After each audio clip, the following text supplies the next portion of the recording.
Hi, Texas Granny here. How's everyone doing?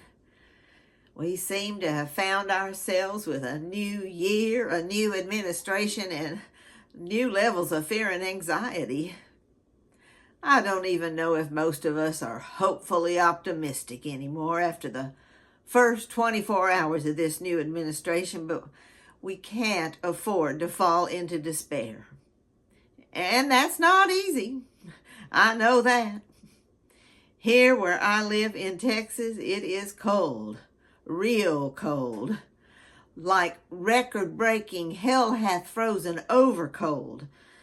So it's easy to isolate and insulate against the daily anger of the MAGA government, but we can't let the cold or the anxiety keep us from connection and community. We're going to need each other more than ever. For several years, I had a very small political blog.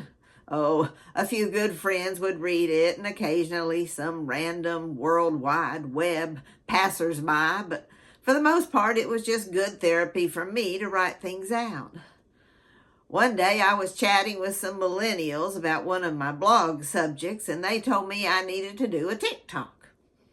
Now, I thought TikTok was just for cute pet videos, so I set about trying to figure out what doing a TikTok meant. I wrote out a few of my random thoughts, trying to reach some of the younger and newer voters, and I made a reel. The response was so much greater than with the blog, which isn't really saying a whole lot other than I don't think most Americans really like to read. So then I talked with the nice progressive college kids renting the house next door, and they said they never even knew about the whole Obama birth certificate racism attacks until recently, because they were children when it was happening and they were busy watching those liberal brainwashing shows like Sesame Street and doing silly things like learning to read instead of watching the news. And this is the new generation of voters. Someone needs to tell them patterns of the last 100 years.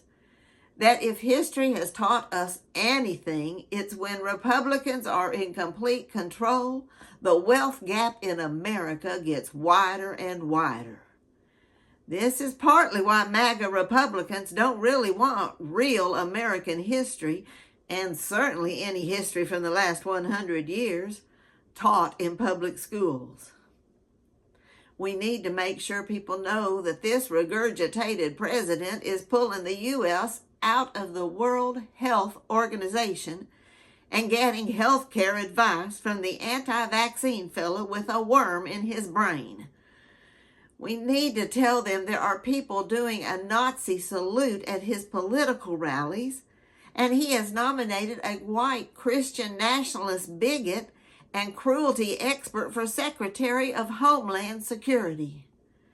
Share with them that he's getting economic advice from the wealthiest men in this country and beyond, and these are the ones who benefit from the rising cost of living for the average American family. Tell them that they're still going to be taxed, but they'll receive fewer and fewer benefits for the same money, while the wealthy will get another tax cut.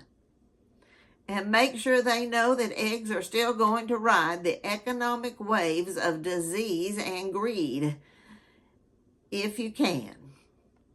And we can choose to isolate and insulate in despair, or hopefully find something somewhere in between. So I don't know if or when it will get better, but I do believe if we stick together, not get caught up in petty differences, semantics, overreacting, or taking everything personally. If we choose to listen, to find our similarities, focusing on the end goal, we can make it through whatever comes our way. Just remember, not every computer or phone seems to recognize the sarcasm font. This is what I have found. So when it's the written word, just err a little bit on the side of giving others a little grace. Okay? If you can, find a community that connects with you and make some new friends, or just sign up to receive their electronic newsletter. Everyone can do something. So my videos have proven to be therapeutic for me during these uncertain times. It helps me feel connected to like-minded others.